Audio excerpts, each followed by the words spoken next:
हरे कृष्णा कृष्ण कृष्ण हरे हरे, हरे राम राम राम हरे हरे। हरे कृष्ण भक्तों, आप सबका स्वागत है, आप सबका अभिनंदन और अभिवादन है। आइए श्रीमद् भागवत के एक महत्वपूर्ण श्लोक पर चर्चा करते हैं। श्री सुखदेव गोस्वामी कहते हैं, आयु श्रिया यशो धर्मं लोकान् आशिष एव च हन्ति श्रेयांसि सर्वाणि पुंसो महत अतिक्रम। एक काम करो 6 बनते हैं और एक काम के नहीं करने से, उसके विपरीत करने से 6 नष्ट हो जाते हैं। यह श्लोक अतिशय व्यवहारिक है। कंस के अत्याचार के संबंध में इस श्लोक का उच्चारण सुखदेव गोस्वामी बाध्य होकर करते हैं। संसार के जीव मात्र के लिए यह श्लोक अत्यंत शिक्षाप्रद है। जब मनुष्य तन प्राप्त करता है व्यक्ति, सबसे मूल्यवान शरीर, सबसे महत्वपूर्ण शरीर को जीवात्मा धारण करता है।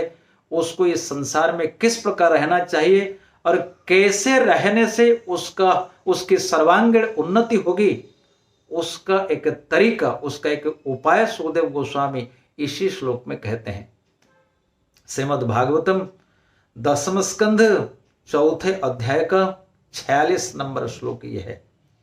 ध्यान से सुनिए। इस श्लोक में 6 चीजों का नाम लिया गया। आयु हो श्रेय, आयु उससे कहते हैं जीवन के काल को, जीवन की अवधि को आयु कहते हैं।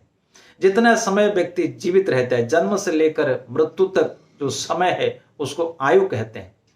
श्री कहते हैं संपत्ति को, सुंदरता को, विद्या को।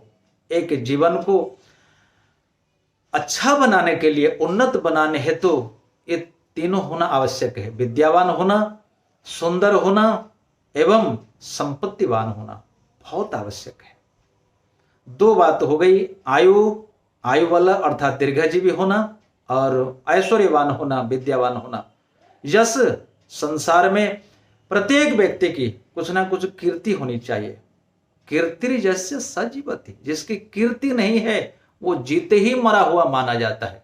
इसलिए भागवत जी कहती हैं, भागवत का ये स्पष्ट निर्देश है, व्यक्ति को रहते रहते कुछ ना कुछ कीर्ति प्रतिष्ठा करनी चाहिए।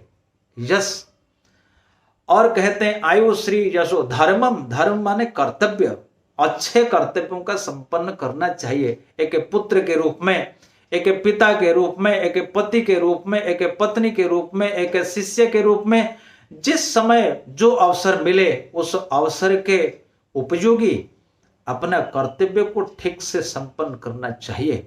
अन्यथा उस जीवन की, उस व्यक्ति का महत्व नहीं होता, उस व्यक्ति की प्रशंसा नहीं होती।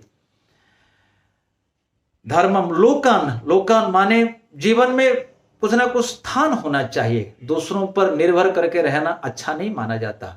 कोई भाग्यशाली होता है, राज चक्रवर्ती पद मिलता है, देश मिलता है, कहीं विशाल भूखंड का वो अधिकारी हो जाता है, पर किसी समय विशाल भूखंड तो छोड़िए, छोटी सी एक जगह का भी अधिकार नहीं मिलता। क्यों? उसके पीछे कारण होता है। परंतु अच्छे कर्म कोई करता है तो उसके लिए इसकी भी प्राप्ति होती है। लोकान और आशीष, सर्वोपरि गुरुजनों का आशीर्वाद चाहिए, जनमानस का आशीर्वाद चाहिए। केवल जनमानस नहीं, जीव मात्र का आशीर्वाद चाहिए। ये पशु पक्षी, कीट पतंग, वृक्षलता, ये भी हमें आशीर्वाद देते हैं। इसलिए मित्रों, सुखदेव गोस्वामी कहते हैं जीवन में ये 6 चीजें बहुत आवश्यक है। आयु, श्री, यशो, धर्मम, लोकन, आशीष। एवच, निश्चित रूप से, एवं माने निश्चित रूप से चाहिए, अन्यथा जीवन बेकार है। संत तुलसीदास ने कहा, नहीं दरिद्र सम दुख जग माही। यदि कोई व्यक्ति दरिद्र होता है, अशिक्षित होता है, विद्या से रहित होता है, उसका जीवन बड़ा ही कष्टमय होता है, अतिशय कष्टमय होता है। बहुत संपत्ति प्राप्त किया पर थोड़ी आयु जीवित रहा, तब भी बहुत अच्छा नहीं माना जाता। इसलिए आशीर्वाद देते समय कहा जाता है दीर्घजीवी भव, दीर्घजीवी भव, दीर्घायु भव। अतः व्यक्ति के जीवन में ये 6 चीजों की बड़ी आवश्यकता है, पर इन 6 चीजों की प्राप्ति सबके भाग्य में नहीं होती। क्यों? सभी लोग एक कर्म नहीं कर सकते। बहुत ही सरल कर्म है, बहुत ही सरल क्रिया है, सब कोई कर सकता है, पर व्यक्ति अभिमानवश नहीं करता। वो कौन सी चीज है? कहते हैं हंति श्रेयांसी सर्वाणी पुंस महत अतिक्रम। ये 6 चीजें तत्क्षण नष्ट हो जाएंगी यदि व्यक्ति एक कर्म करता है। कौन सा? एक दुष्कर्म करता है। कौन सा बुरा कर्म है? बोले महत अतिक्रम, बड़ों का, गुरुजनों का, पिता माता का, पति का जब व्यक्ति अतिक्रमण करता है, अतिक्रमण माने उनकी अवमानना, उनका असम्मान, उनका निरादर करता है, तत्क्षण ये 6 चीजें घट जाती हैं मित्रों। उसी क्षण आयो श्रिय यशो धर्मम लोकान आशीष एवच हंति श्रेयांसी सर्वाणी पुंस महत अतिक्रम। इसलिए आप देखिए प्रत्येक जीवन में ये अवसर आता है पिता माता की सेवा करने का, पति के रूप में पति की सेवा करने का, गुरुजनों की सेवा करने का, सबको अवकाश मिलता है। इन सेवाओं के द्वारा वो अपने जीवन को सफल बना सकता है, परंतु अभिमान के कारण वो जीवन को बर्बाद कर देता है। जैसा बर्बाद दुर्योधन ने किया था, जैसा बर्बाद कंस ने किया था, जैसा बर्बाद हिरण्यकशिप ने किया था। ये सब, इन सब की मृत्यु युवावस्था में भी हुई थी, युवावस्था में ही हुई थी। कंस कहो, चाहे दुर्योधन कहो, चाहे कर्ण कहो, चाहे हिरण्यकशिप कहो, क्योंकि इन्होंने बड़ों का आदर नहीं दिया, बड़ों का निरादर किया सदैव। इसलिए मित्रों जिन जिन ने बड़ों का निरादर किया है, उदाहरण के रूप में कर्ण है। देखिए कर्ण ने कभी भी अपने जीवन में बड़ों का निरादर आदर नहीं दिया। और अर्जुन जब भी कोई समय आता था भीष्म का, द्रोणाचार्य का आदर देते थे। इसलिए कम शक्तिमान होते हुए भी अर्जुन विजयी सदा होते थे, और शक्तिमान होते हुए भी कर्णों को पराजय का सामना करना पड़ा। अतः मित्रों एक ही कर्म से हमारा सब कुछ बन सकता है। ये सारे गुण हमारे में आ सकते हैं यदि हम बड़ों का सम्मान करते हैं, आदर देते हैं।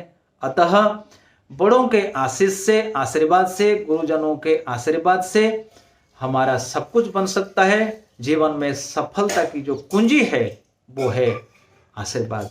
इसीलिए आप सभी अपने संतानों को, अपने पुत्र पुत्रियों को इसकी शिक्षा दीजिए कि सदैव वो दूसरों का सम्मान करे, दूसरों की इज्जत करे। केवल कड़ी मेहनत से सब कुछ सफल नहीं होता। जीवन की सफलता कड़ी मेहनत से प्राप्त नहीं की जा सकती मित्रों।